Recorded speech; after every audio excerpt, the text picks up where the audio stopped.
یکمین مسجد در اسلام رفته هستیم. حاجی یکمین مسجد رفته هستیم.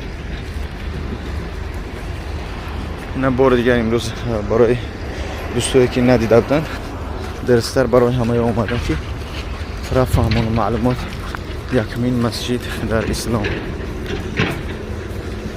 لا حول ولا قوة الا بالله. سبحان الله. این نزشه اینجا آشخانه داره که خب مردم هر چیز میفروشن.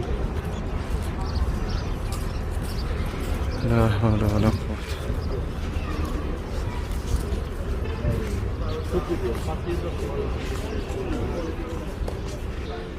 برکت. لا ولا آل محمد كما صليت على إبراهيم وعلى آل إبراهيم إنك حميد مجيد.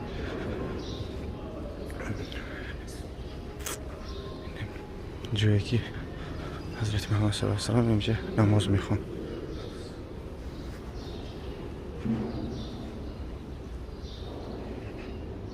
منبرش.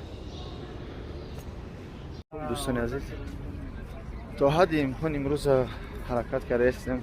کم کم میباشه معلومات بتیم برای که امروز آخرین روز ما در مدینه میشه. انشاءالله از اینجا ما سفر میکنیم به مکه مکرمه. انشاءالله حرکت میکنیم که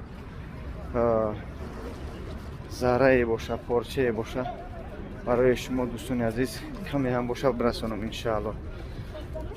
در پیش خانه خدا یعنی در پیش اولین مسجدی در اسلام هستم که الله بالله تعالی قسم میخورم که هر چی هست فقط به خاطر خدا برای یک برادران و خواهرایی که اومده نمیتونن معلومات برای همانا است. تمام والله قسم دیگه که تا یک معلومات بگیرن بعضیاش امکانیتش این جاهای مقدس آمدنش ندارم. با هم خاطر دوستان عزیز وقتی که من ضبط میپرتم والله قسم که نگه برای یوتیوب تو زیارت رفته یا کسی که یعنی الحمدلله زیارت هم میکنیم حرکت میکنیم که با یک معلومات بعضی برادرایی که معیوب هستن بعضی برای خواهرایی که معیوب هستن شرایطش و نون با خوردن ندارن و حجاب را با این خانه خدا را آمدن برای همه قمان معلومات میتونن یک خرسان میشن. بعضیاش میبینن یعنی که بلاوزی همون گفتیم در کوچگی بلاوزی اچگی خودمون میفهمونم که تا بفهم یک چی میگن دلشون خوش میشه و الحمدلله جوها را میبینن. با هم خاطر دوستان عزیز این حیات یک حیات گفتی غیبت هست میمونه. اگه من کار ندارم با هیچ که شما مینت نمیکنم چک کرده استودم. با هم خاطر چیزایی که من حرکت میکنم پرتم یعنی که الحمدلله از ما در نماز خوندیم اینجا میبریم با دیگر جا میریم و همون خاطر حرکت میکنیم که به همین راه هم باشه یک معلوماتی خوبه برای مردمی مسلمان برای خصوصا مردمی تاجیکستان خودمون برای خواهرای معیوب دادرها و برادران معیوبی که من خود میدونم برای از نزدیک دیدگیم برسانم انشاءالله. و همون خاطر هر چی نگه وقتی نمیدونه خدا همه ما رو برای هدایت کنه. این پیش مسجد اولین مسجد درسترش اولین مسجد در اسلام یعنی پیغمبر صلی الله علیه و سلم از مکه وقتی مشرکای مکه سرش میکنن میوقت حضرت ابوبکر صدیق در همینجا مسجد میسازه. بعد از اینجا انشاءالله چند روز میسته فراموش کردم از اینجا چند روز میسته ایچه بعد مدینه میروه یعنی که مسجدی که میروه شطرف یعنی که خواب میکنه یعنی شطرف خواب میکنه بعد همونجا مسجد میسازه که از همونجا قبر پیغمبر صلی الله علیه و سلم وای بگیم دیگه مسجد در اسلام میشه و اون خاطر فرق کنه. اینها را دوستان عزیز درخت‌های پالما میگن یعنی زیباترین درخت در همین مکه و مدینه است که به حد یک میگم برگای عجیب دارن. یا چقدر هم کلونش هم میشه و هم عیدش هم میشه. این که همون خیلی زیبا خیلی هیچ در زمستان هم باشه رنگی مثل ماهی اولای ماه می خودمونه.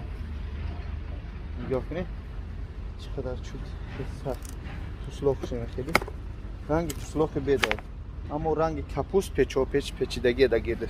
سبحان الله. خیر حرکت میکنیم انشالله با چی میگن دوامش هم نشون تیم.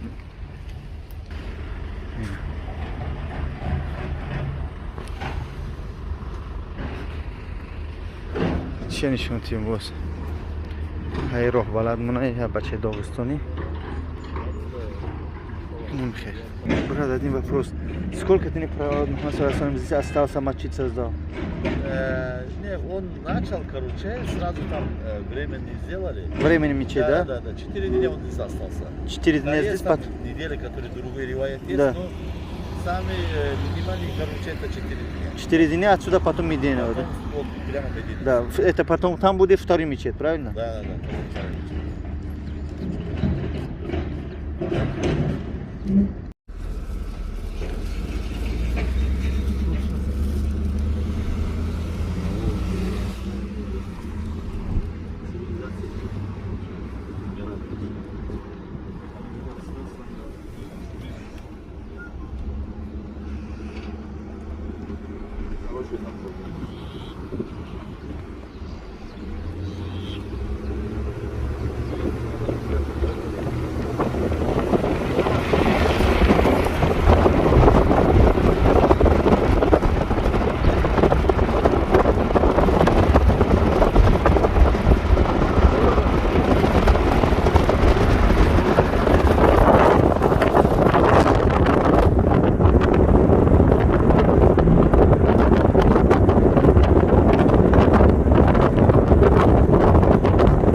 دوستان عزیز ما از مدینه منوره بسم الله گفته با کلمه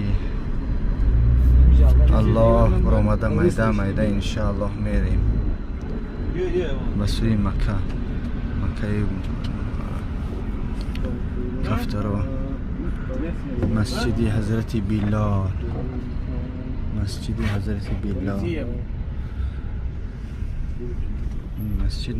حضرت بلال است.